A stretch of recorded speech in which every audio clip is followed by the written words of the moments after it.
Yo, yo, yo, guys, we are excited to be back. I know it's been a minute since we did the last sessions, but we are gassed and we're ready to go. We've got the fantastic Jay Lavely on with us. Come on. Hey.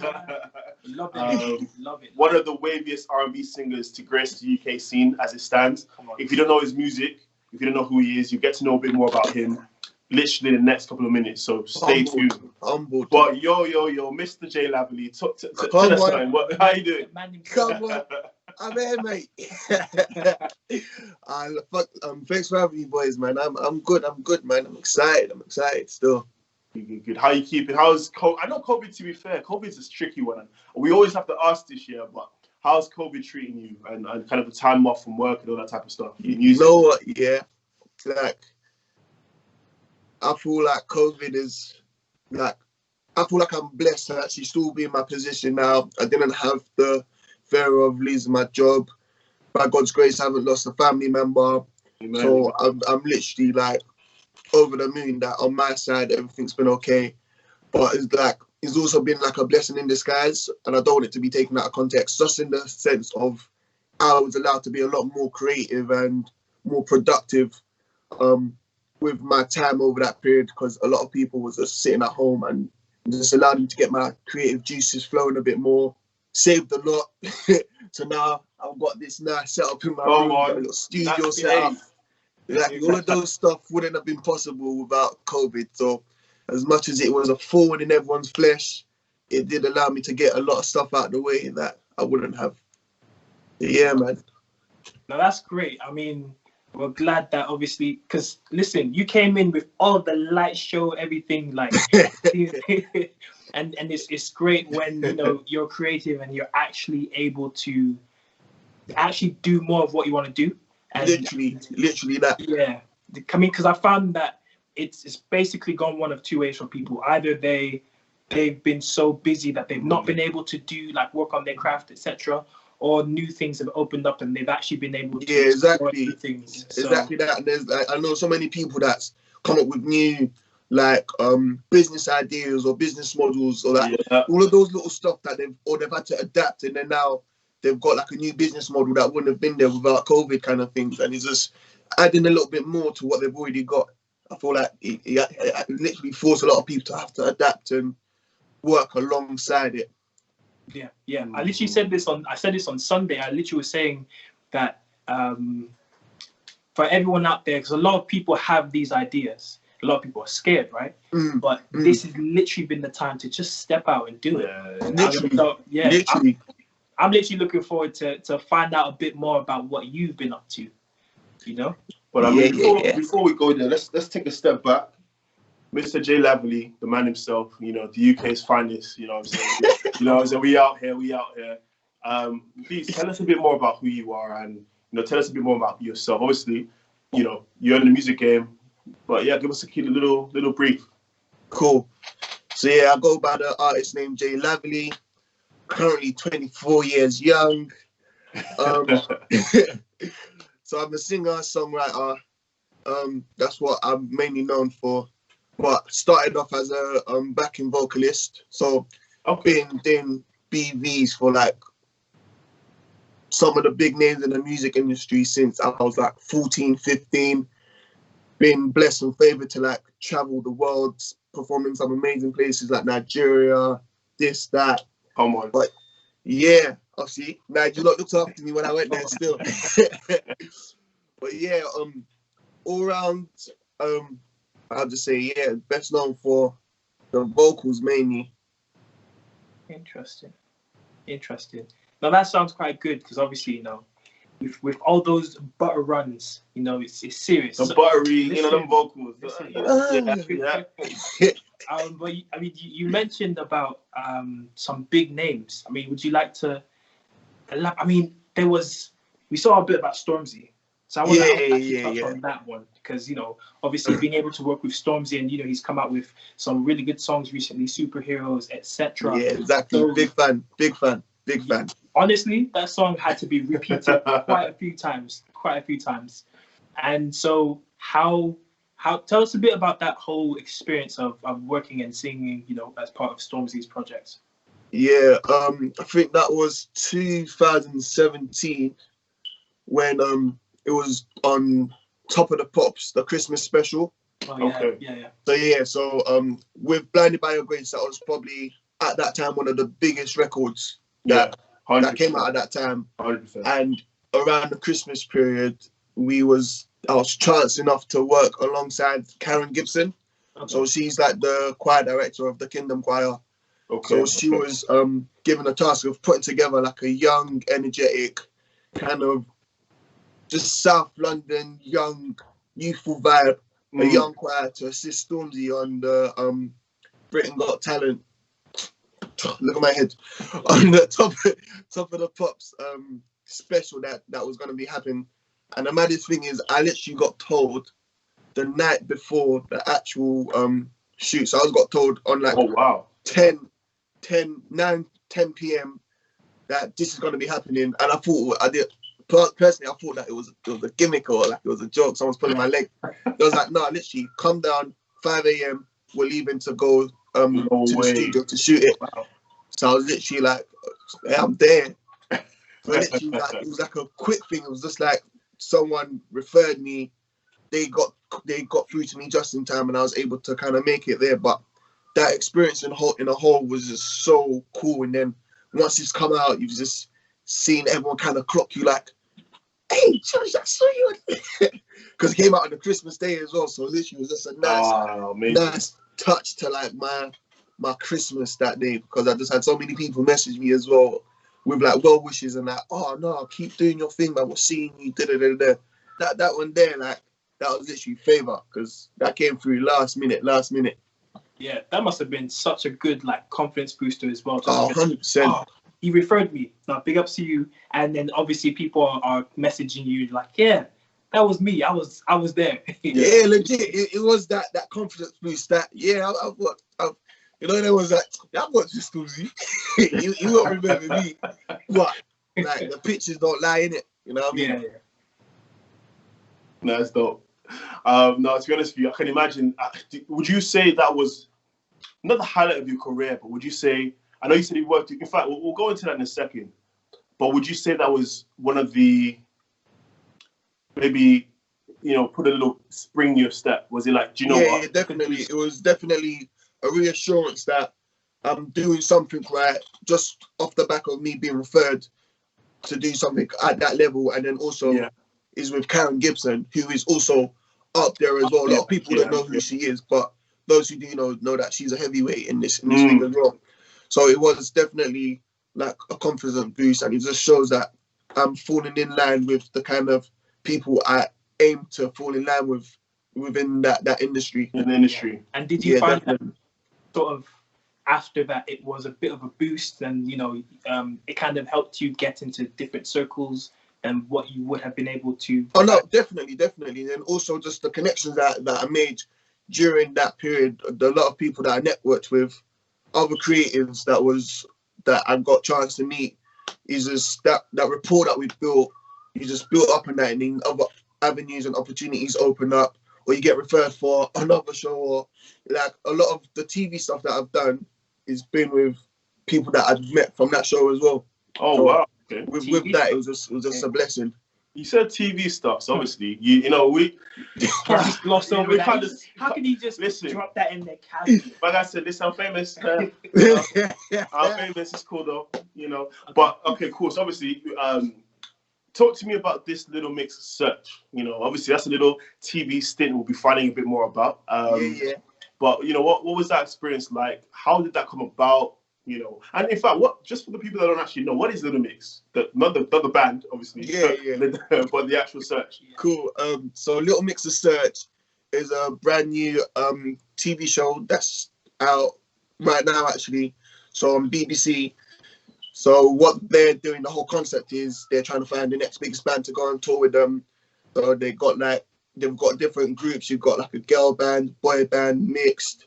You've got like R&B and rap, all of that kind of concept. And then their idea was to kind of put together a team that's going to kind of battle it out in front of a live stage and see who's going to make it to the end and go on tour with them, which will be like the grand finale. You're going on tour with Little Mix. Okay. That's amazing. That's amazing. That's All right, cool. interesting. And I guess what was how did you get on it in the first place yourself? Did you have to audition? How was the whole process? Yeah, with my case, I was actually scouted to Oh, go on the show, so I had yeah. Jeez. I said, let's go. Right there. But yeah, I was reached out to by a lovely woman, and she's like, "We've seen your content on Instagram. We think you're amazing, and there's this show that I believe you would love to be on or grab this opportunity to be on." Literally, I was a bit skeptical because when they told me that they're searching for a band, I'm like, I'm a solo artist, band. I didn't really know, but like, it was also an opportunity as well. I'm thinking, I'm not gonna shy away from, and that presented itself after me coming off the back of being away from the music for about 2 years, and then me like just trying to find my footing, just posting little videos on Instagram to get my following and get that back up. Get it up and running. That's when I got that message. I was thinking, there's no harm in it in trying. So went through the stages, managed to get through to the actual live show kind of thing. Yeah. That's how that ball got rolling. Big ups to you, man. Congratulations, man. Hopefully, fingers crossed, we'll see you kind of on tour.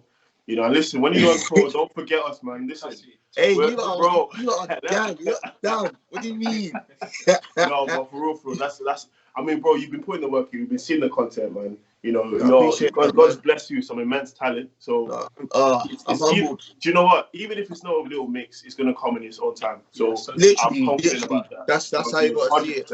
No, that's it. And I feel big believer in that. Like, literally, God's time's the best time. You don't know where your breakthrough's gonna come through, but if one door shuts, another one opens. 100%. You know, literally. And be consistent with it. That's it. Literally. Be consistent with it. So just even like taking it back, because I mean, you've spoken about all of the amazing things that you've been able to do so far, and even with a 2-year gap, you know, where you stopped music. So I guess so you were backing singing since you said 14 or 15? 14, yeah. Is that where your musical journey started, or how did you get into it? Yeah, where did Jay Lovely come from? To start, Jay Lavely, that's literally my name, innit? Joshua Lavely. I love the interviews because they're like, "Oh my days, Jay Lavely, such a sick concept." So smooth, bro. I wish I had a sick story to tell, but my parents decided to call me Joshua Lavely. Pick up the parents, like, Mr. and Mrs. Lavely. I just like it just rolls off the tongue. It's like the name already sounds like an artist name kind of thing. Yeah. So that's how Jay Lavely came about. And what was the question before that? I've even forgotten. So how did you get into music, and then when did Jay Lavely come about? So with music, I think that my family's always been musical. Like my mum was in the choir, as well as my dad as well. I've grown up around that gospel music in the house since I was young in it. But I was always down the football route. I was on the football thing in it. Didn't even know I could sing until I got to year 10, year 11. Oh, wow. Okay. So my school turned into an academy. It was like a performing arts academy. Yeah. So we got all of these free resources handed over to us, so we can get free music lessons, vocal coaching, guitar lessons, and I signed up to everything to try to get out of class, innit? Literally, you come out of class and you say, I've got. So yeah, I had a vocal coach. That was, what's her name? Charlene. Amazing. And my first, there was like an audition kind of thing just to see who they're gonna put on the actual thing, because obviously it was a popular kind of thing everyone wanted to do. And she told me to sing Mary Had a Little Lamb, just to kind of see how I can interpret that. And that's where her reaction, I think she even cried, her reaction literally made me know that you can actually sing that. Crazy. I think it was I was in year 10 because I was there for 14. So that gave me that reaction, that like the words that she kind of spilled into me was just like so like nice to hear, because it was like, I'm known for being a footballer. Yeah. I haven't really done, like, singing wasn't cool back then either. Like, Yeah. No, it wasn't. You get me? Singing wasn't really cool back then. So that's how I kind of started singing, and then singing a little bit more in church. And then that's where I kind of started doing like the BV stuff, but working on like live concerts, all of that kind of stuff. And then when football didn't fall through for me, that's when I kind of like, yeah, let's do music. So I started doing performing arts. I studied performing arts. So I done drama, singing, dance, and that just continued to nurture that love for music that I didn't really get in touch with when I was just focused on football. So yeah, a couple of years later, managed to get myself a manager that was like, yeah, let me manage you, this and that. And that's where J Lively was formed. Because before then, I was just known as a BV. They're like, oh my days, you're so sick, where can we hear your stuff? I was like, okay, I'm on this part of this person's song. I do BVs on this part. I've got a section there on this song, this and that. But they was like, no, like, bro, like, you're a beat, like, we hear you're sick vocalist and you do a lot of BV stuff, but we want to hear your music. Wow. So yeah, that's where J Lively actually began. That's amazing, bro. Man said he made a teacher cry without knowing. Bro, yo, that's that one there. mental. I was just like, what's going on? Was I bad? Why are you crying like? That is, hey, bro. I mean, that's, to be fair, that in itself is an interesting journey. The fact that you didn't really realize you could sing till you, to be fair to you were a teenager. Yeah, you know, literally, it's mad. And I think, like, even before then, I always want, like, my sister sang, and that I always wanted to imitate my sister, because my sister, I saw my sister doing all the shows, all of that, going out on gigs, and it just looked cool. But I was just like, I'm training or something. So like, I was always kind of envious that she got to do those shows and was getting, like, you know what I mean? But yeah, when I finally fell into that, I was just like, I guess I've been groomed like from early, because church, my sister, all of that, but it's not really something I kind of tapped into. Okay. And I guess following on that, how did you kind of come up with your own style? So why did you go down the R&B route in the first place? Do you know what it is? I'm still and forever will be a 90s soul child. Like, come on. That whole 90s era of music, early thousands, I was always fascinated with it. And like, I'm literally going back to earliest memories, like, I Want to Know by Joe kind of thing. Trying to do every lick, every run, every, like, I used to watch the music videos, and it wasn't really coming in my house to like be watching those kind of stuff in it. So, you know, when you go in your little, like, when you have a little time to yourself, that's when you be watching them, because my house used to be strict. It was gospel or nothing kind of thing. We've been there too, bro. We've been there too. I guess just that element, because I knew I wasn't allowed as a little kid, made me want to listen to it even more. I fell in love with that R&B culture, that whole American, superstar, ladies, this, that. So when I started my journey, it was kind of like music has progressed from that time and that era. For like, music was different, innit? Like, music was in a different place, but I always felt music was at its best in that era. So when I try to put out music, I feel like because of the longevity that era has, I would like to implement that, and hopefully that will be a selling point and make my music kind of stay, as opposed to like just be a one-hit wonder, or like the times move and everyone forgets who you are. I feel like music, R&B is a genre that's stuck throughout this whole time. So that's why R&B and me, as much as people are like, you've got to adapt, you've got to be like, we've moved on, you've got to try all of these other stuff. Like, I just always go back to that, because that's home. But I'm adapting, you know what I mean? I'm trying to give these people what they want, but my interpretation of what true music would be, in my opinion, would be R&B, soul, gospel. And who would you say your inspirations were? Because are we talking about like because you mentioned Joe, right? So Joe type of person, or Nelly? Like, what kind of? Do you know what? Yeah, I'm a bit of. like it depends on my mood, innit? But in terms of like the people I watched growing up, that I would say I kind of studied under, or like I was in just who I studied under. Like you got the Joes, you've got the Brian McKnights, the Keith Sweats, the like I'm trying to the Tyrese's, the Tanks, Genuine, that kind of era there. Yeah. What they was able to depict and like bring across in their music stuck with me in it. So yeah, in terms of people I looked up to, it was that kind of like the Boys to Men. How can I Boys to Men, Silk. Silk, you know when they're all coming to you at different times, but yeah, that there. I can literally just have a set of 90s R&B and I'm good. Nice, bro. I mean, the music that. So if you were to make a music video, would you bring back the rain and the spinning? Listen, you know, when dropping on your knees. All that stuff, yeah, all of that. You know, just all of that, bro. all of that stuff. All of that. Because I feel like there's even something with Manelia. Have you seen Say Yeah? Like the visuals to that gives me that 90s vibe. Rain, having fun, just like there's space for it. There's room for it. Definitely. I think there is, bro. So am I hearing a new age 90s R&B coming out then? 2020 I'm currently working on an EP as well, to be fair. Jeez, when is that coming out, bro?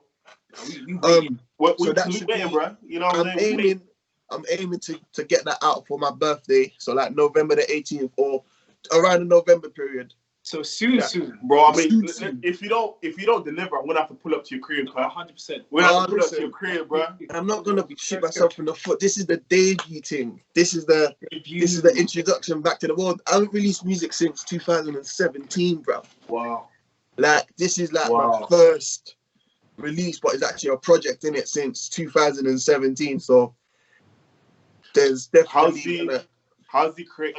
Have you finished all the songs? Are you kind of in the mixing and mastering stage, or are you still writing some music? Finalizing on one or two kind of tracks, just to like we're still working, still writing, and like creating new concepts. Yeah. But there's like a good body of work that's been done already, so it's kind of like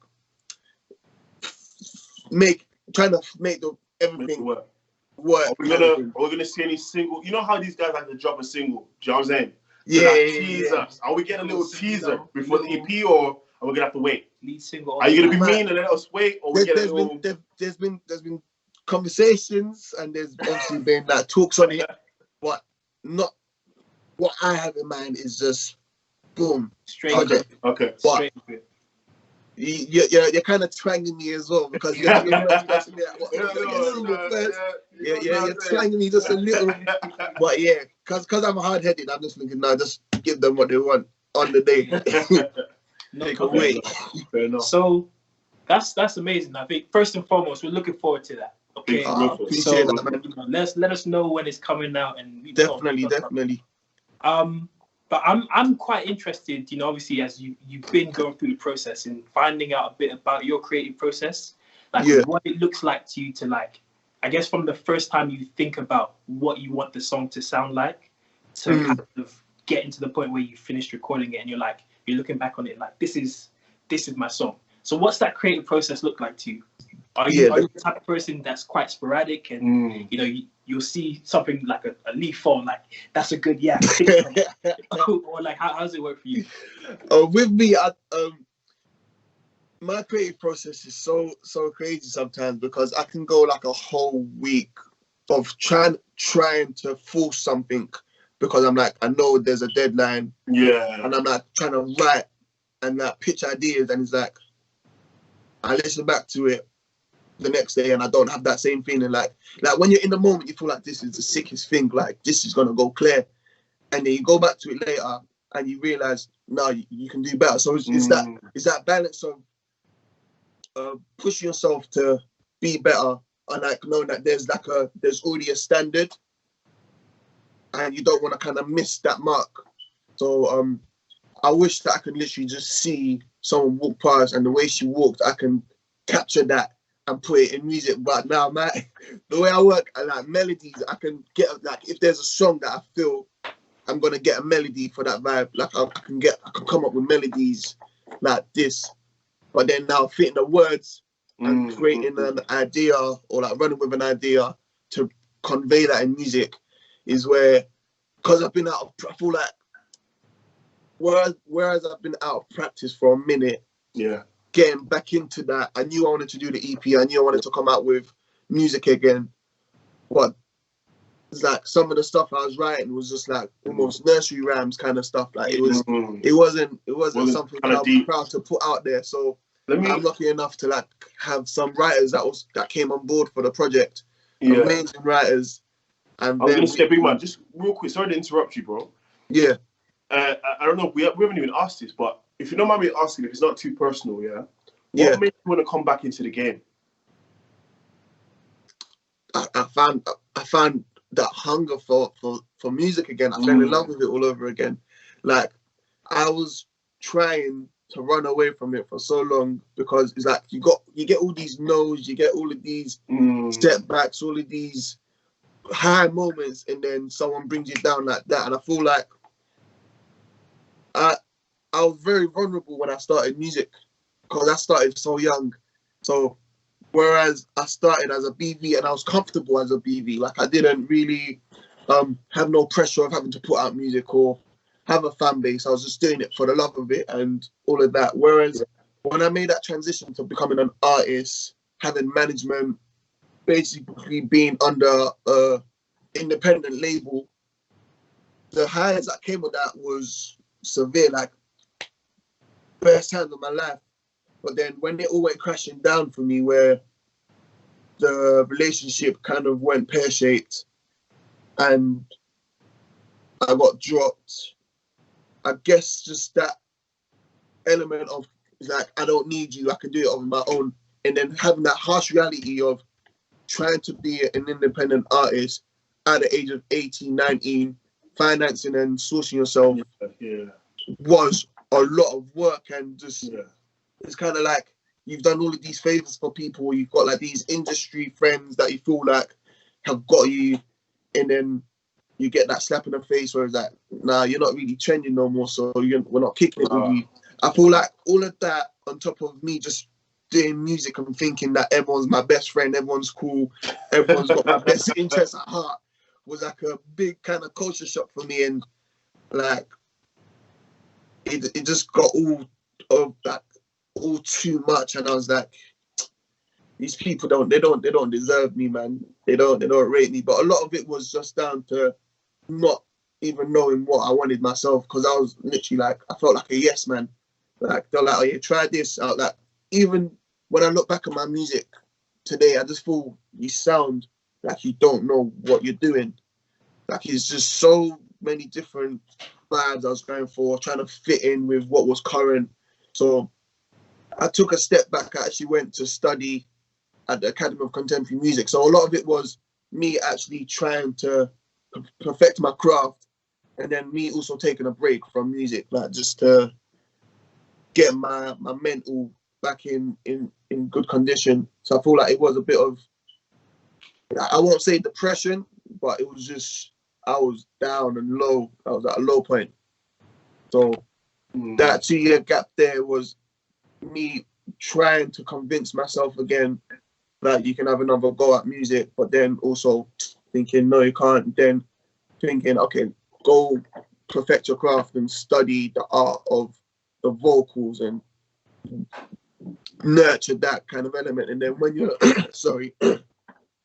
in a better position, you come back. So that's what that 2-year gap, like it was just a whole heap of emotions of stuff, but also working on myself, getting my psyche back. And would you say that sabbatical that you took, was that, obviously it wasn't initially your idea to take a sabbatical in the first place, but obviously like you said, God has his plans. Or would you say that kind of 2-year time frame really pushed you to where you are today? Most definitely.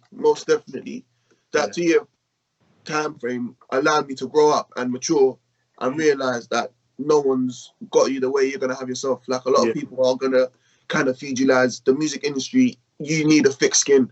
I didn't have a thick skin back then, innit? So it did give me that ability to just become a man almost in that sense, and just really, really grow up and take charge of my own destiny.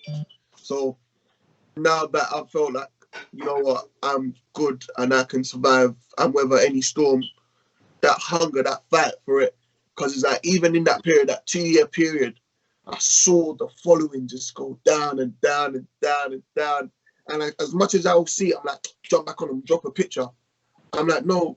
Like, I was off social, not even was I off music, I was off social media for 2 years as well. So I wasn't on Instagram, wasn't on Twitter, because everything I used to just be a trigger for me. And it's crazy because I don't really talk on it too tough, because I'm like, you want to give that perception. Like, everyone's got this perception or image they want to uphold. I've got it. Like, they want to make it out like everything's good.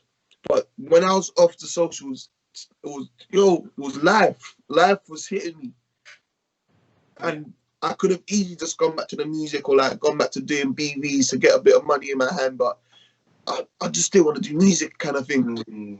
But I feel like it's so, like, I even feel good talking about it and actually being open about the struggles of doing music, and like, you're allowed to have those low moments and you can use that to drive or feed you to do even better, or like challenge yourself. And that's what I've done, because without that I wouldn't have gone to university. I would have gone back to university to kind of perfect my craft and all of that kind of stuff, or doubts I've had in my head about music.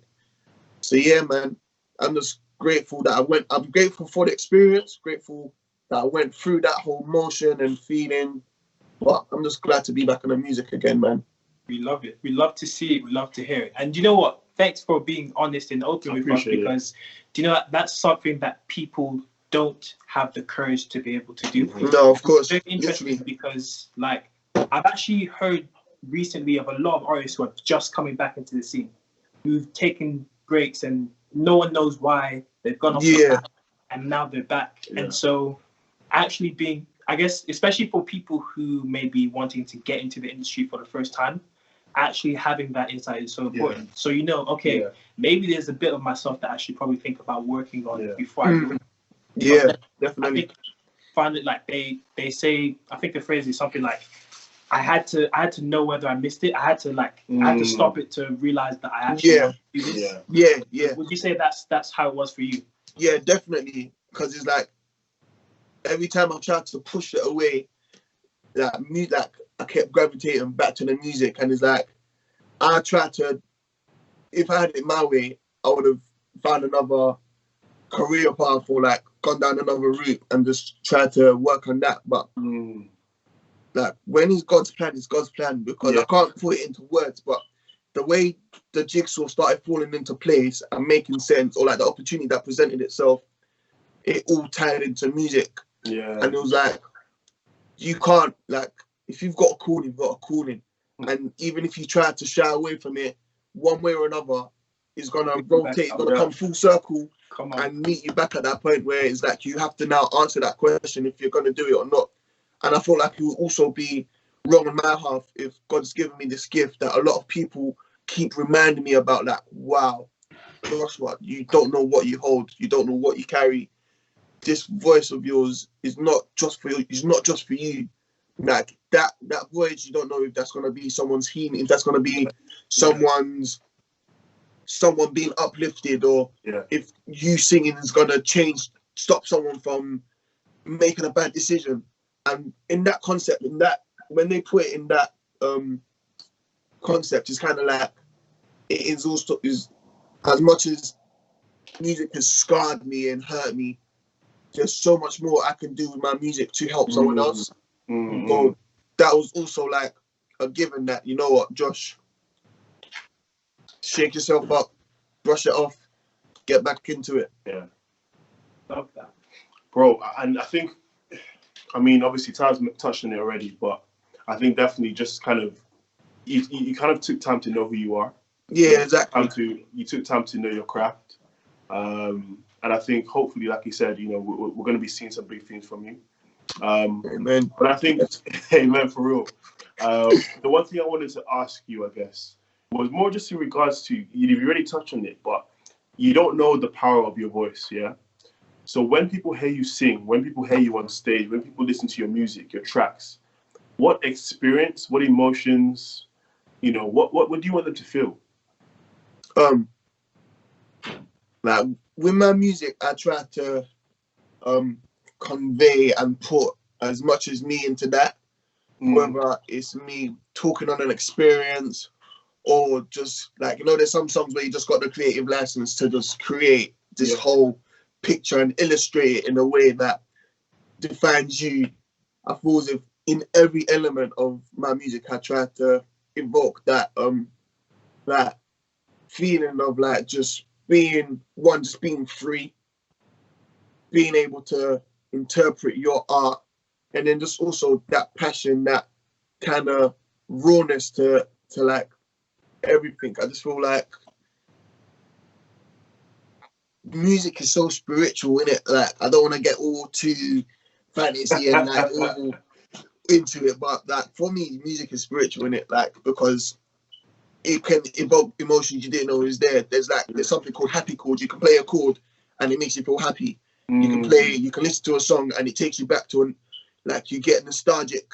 You start to remember, oh, I remember where I was the first time I heard that. So when I write music, I try to remember where I was when I heard a certain track, and hopefully the intention is someone else has that same feeling of, oh, when they listen back to a track 10 years from now, 15 years from now, 2 weeks from now, they have that same feeling of, oh, this song got me through this, or this song helped me with this, or all my days I remember exactly where I was when I heard this song. That's what I hope my music does to people when they listen to it. I love it. I mean, with 90s music, this is why I'm a big fan. So, to be fair, most of them you'll be thinking about your bae. I was with my bae, and you'll be there like, oh gosh. It's either going to be remembering. It's either positive or R&B, throw away. You know what that R&B genre era reminds me of? Is like Snapchat. You know, you just have one. You can have Snapchat, and then you got a history that reminds you that 2 years ago you was in love. Hey, remember 2 years ago you was in love? Yeah, that's what R&B does. Oh, that's yeah. You'd be like, oh, I didn't know I had this picture. I forgot. I forgot. Thanks, Snapchat. Oh, I'm single now, but I was in love and I was heartbroken. Oh, thanks, Snapchat. I think that's so cool. I think that's so important as well because, I remember certain sort of like projects I listened to when I was going through certain things, good or bad, and how they helped me through them. Yeah, exactly. They're like the soundtrack for their life at that point in time. Literally, like if you not had a sound, like if your life was a movie, there's certain scenes. You know what songs should accompany. Let's stop right there. Pause. You got yourself in trouble, big man. If your life is a movie, that's it. I want you to name 3. I'm gonna keep it easy. This is flipping easy, bro. Easy. But I want 3 tracks that will describe your journey. So, Lavely at 14, young, naive, new to the music game because of the backing vocalist. You know that world. Oh yeah, I'm actually in trouble. Lavely at 18, 19, where unfortunately, obviously you're gonna bounce back. You're bounced back already, but you got dropped from the label, or whatever that kind of circumstance was. And Lavely at 24, who was looking forward to a bright future. I think I made it easy for you, to be fair. Trust me. But I want to give you. You got 30 seconds. Hey, there's even time. There's a time limit. You know what I'm saying? You can't keep the people. People don't want to be waiting, bro. Come on, man. Oh wow! And that's when all the songs just escape your head. They escape. Come on, man. You put me on the. You know what? Yeah. We need to insert the music. Yo, Josh at 16, 17. What song? You know what? Yeah, the only song I can think of. Yeah. is Khalid Young Dumb. To be fair, hey, bro, that's anyway. well. I mean, you get 1 out of 3, which is 33%. So you doing well. Cool, cool. Young, okay. For when I was young dumb. I'm broke, but I wasn't broke. But Khalid Young Dumb. The second one was when. So the first one is literally well, it's up to be fair, it's up to you. You tell us your soundtracks. The first one was 14 when you just entered the game essentially, or kind of realize your talent. Second one, you mentioned it. You just kind of went from being in a label to being independent, I believe, around that time frame. Yeah. And more recently now, your experience now, you know, and yeah, your onset on life really. Do you know what? Track 2 would be there's a gospel song by Dietrich Haddon. Come on. Yo, 1 minute. Cool. We'll edit that out. Don't worry, it's fine. Dietrich Haddon, Don't Leave Me. And it was literally, like, the song is talking about just him having to re-find himself and then finding that love for music. Is like, I think, so him kind of finding the love for music and doing the work, and then also asking, like, he felt like everyone's left him, everyone's deserted him, and then he kind of cries out to God, like, you don't leave me now, innit? Like I've done all of this, I'm searching, I'm this and that. I've lost my mum, I've lost this, but I'm trying to connect with you again. So I feel like track 2 would kind of be Don't Leave Me. And track 3, sorry, rather. Something upbeat, something, you know what I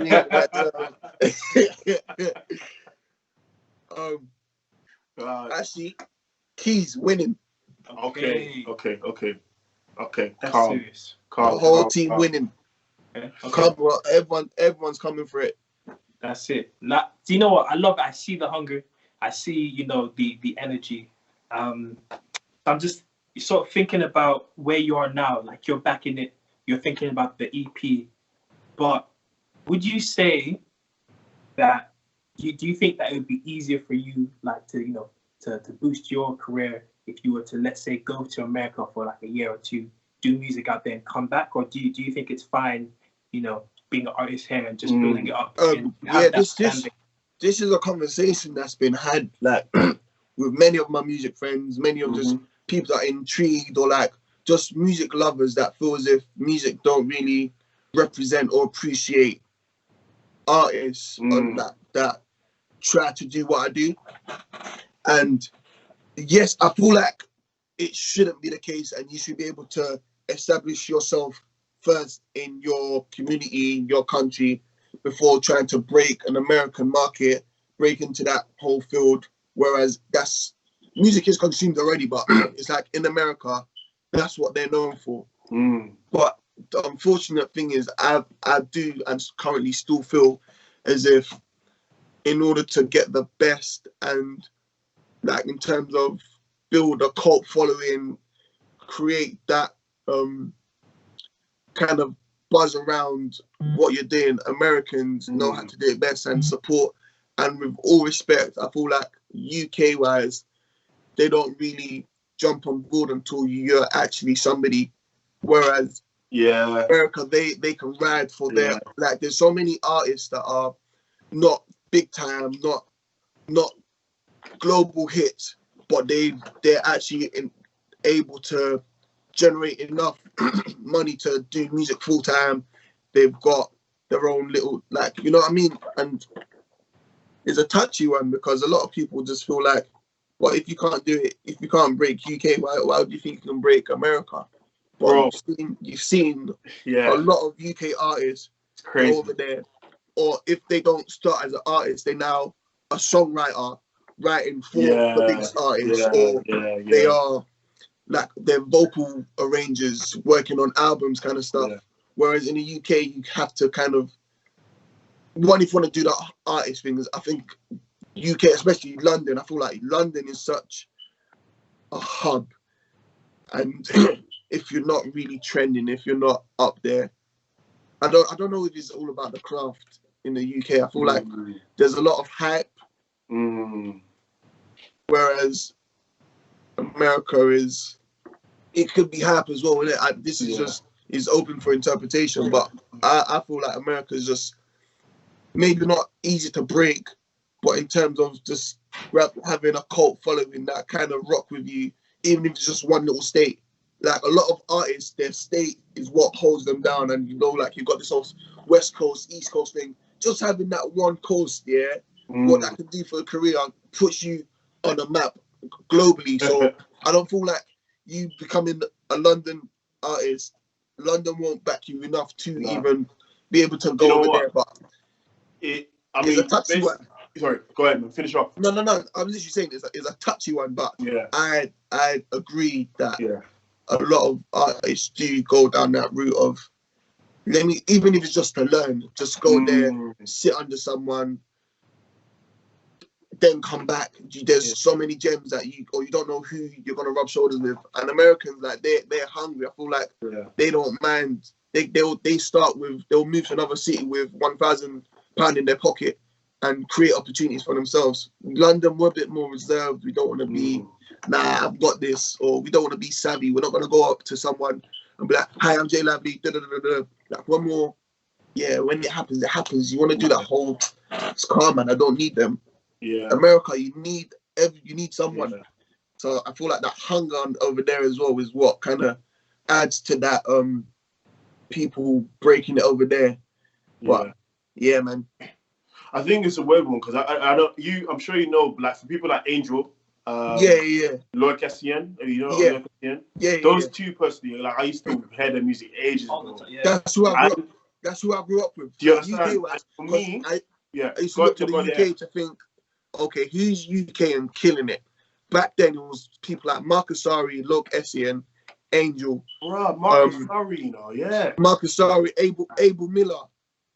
Those are the people I used to look up to. Like I used to see Marcus Ari, listen to him like, oh my gosh, he's UK, talented. And he sounds like he should be over there, kind of thing. And that's the issue, bro. The thing is for me, and I think it's not taken away from the UK because obviously we live in here, but definitely I feel like in terms of appreciating R&B, it is definitely a very American kind of US thing in particular, mainly because I guess that's kind of their baby, as you can imagine. They kind of built it, as you can, if you may.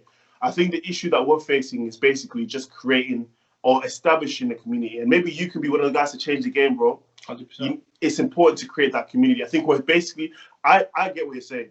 Maybe it's a thing where it's easy to be abroad, but then I feel like it's weird because like people like Angel, that guy should have blown. He had a couple big songs. That guy should be still touring, doing big things. Lloyd Essien, Marcus Ari, they should be touring and whatnot. And I feel like hopefully the tide will turn. And I feel like people like you, a couple other people that we've been seeing around, you guys need to be taking it by the horn, man. You need to, if we want to see you guys doing international, maybe it's time for you to step up the game in the UK. Who knows? It's an interesting one as well because, you mentioned that they're more hungry in America, right? And they're more enthusiastic about what they do. But if you try and bring that same hunger here, people have done it, and then the 100%. The UK people are just like, don't force it, bro. That's too much. It's true. You're mimicking the guys in the States. Stop trying to be American. Opinions, so many, and obviously you're not gonna let that stop you from doing what you want. But then there's a thin line between, is like if you're not generating enough wealth or you're not generating the income from it, but you're doing what you want, you do end up compromising, and a lot of people do compromise to just fit into that. What's selling right now? What's trending in the UK? And is that I don't know if we think big enough. If we think outside of just urban culture or like kind of, but everyone's figuring it out. But I do feel like I've been guilty of this as well, where you water down your music because you want it to fit in with what everyone's currently listening to. And UK, you can see there's music here, then there's something else out, and then they've forgotten about you, then it's on to the next train of who's current, and like, so it's just, We're all figuring that out, man. Yeah. But yeah, it's I not think easy. If it was easy, everyone would blow it. it's true. It's true.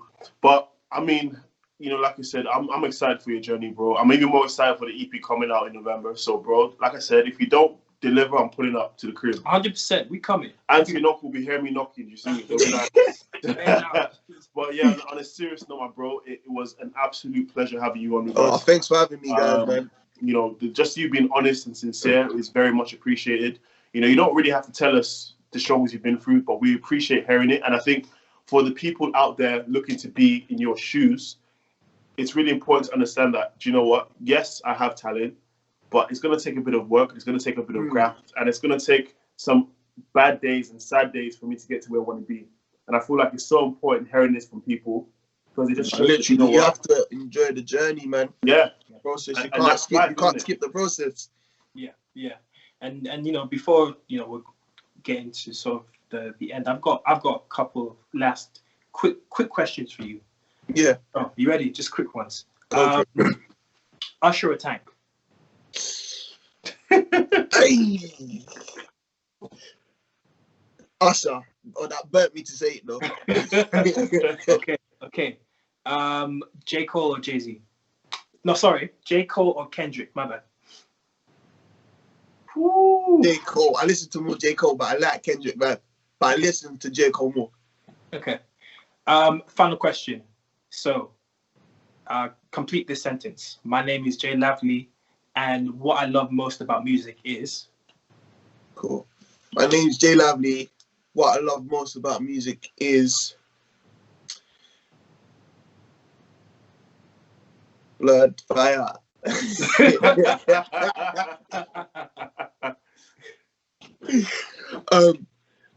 What I love most about music is the message and the meaning behind whatever the artist is trying to convey, and without them even knowing or subconsciously, they tap into emotions and feelings that other people didn't even know they have.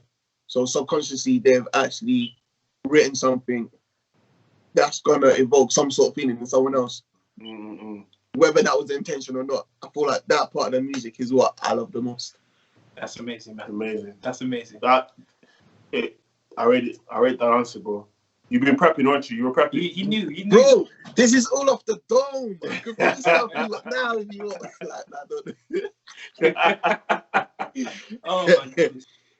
Well, my bro, like I said, you know, I don't even know what to say, man. It's a pleasure having you on. I love your energy, bro. And like I said, just the realism, you know. Love, honestly. But bro, obviously, I'm looking forward to after 2021 now when COVID's only done. Yeah. Bro, I miss events, man. Bro. Hey, I miss it, bro. The video I posted up when I said I miss it from you guys, event, you know. The amount of people like, that rendition of Human Nature that you done, yeah. I still get comments to today. I'm gonna start crying, man. It's what I'm saying, bro. But yo, when 2021 comes, by God's grace, there will be no more COVID, bro. Amen. We're gonna work again. We're gonna do. I'm excited. I'm excited, bro. I'm excited to work from that first one. I said, yeah, you lot are different still. I've done so many. Like, wait, sorry, please say that again. Just say it one more time. You are really, really different. You got some event planners. Hey, then you got your own future. Get out of here, man. Well, bro, big love, man. I appreciate you. But yeah, guys, please, where can we find your music? Actually, I know you said you got some old tracks. Do you want them to go and check that out yet, or should we wait for the EP? I feel like it's so important to kind of familiarize yourself with old content and new content, so you see the growth. He's been rehearsing this. This is not, bro. This is all part of the growth. You know what it is? The 2 years ago, or whenever, the old me, I wouldn't be able to articulate or seeing that. I'll be like, hey, don't still old stuff, man. That was dead. But it's just important to see the growth. Like, you go back on some songs and like, right, he sounded like this, or he used to make music like this, and now it's like that. Growth. I love it. I love that. So even if you rehearsed it or not, trust me, it was a good answer, man. I rate it. you lot are on me. So I got Let's speak to PRTs, just man. be.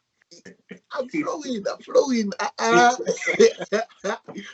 But nah, yeah, I just thought go check out the old music, check out the old stuff. There might be something you resonate with. There might not be SoundCloud, something you resonate with. where you on? SoundCloud, they're all on SoundCloud. So artists Jay Lively on SoundCloud, and then my profile on my catalogue of music. You lot can do as you will with it. Amazing. Well, guys, we'll make sure we'll drop a link. So when we get the video up for you to have a look at again, we'll make sure we drop the link. But Yeah. where can we follow you on Instagram? Yeah, so all the social media handles is wow, English. Look, see, I've been doing so well, and then now I'm fumbling my words. At artist_J Lively on all social media. How do you spell Lively? That's LAVALY. I'm even on TikTok now. I literally just signed up. I don't get it. I feel like I'm getting old in it, but I know I need to be on it. yeah. But yeah, follow me, artist_J Lively, ARTIST. Wow, English. Have me think about my spelling too. Like ARTIST_JLAVALY. Like lovely, but lively. I mean, bro, big love, man. Thank you for coming on, man.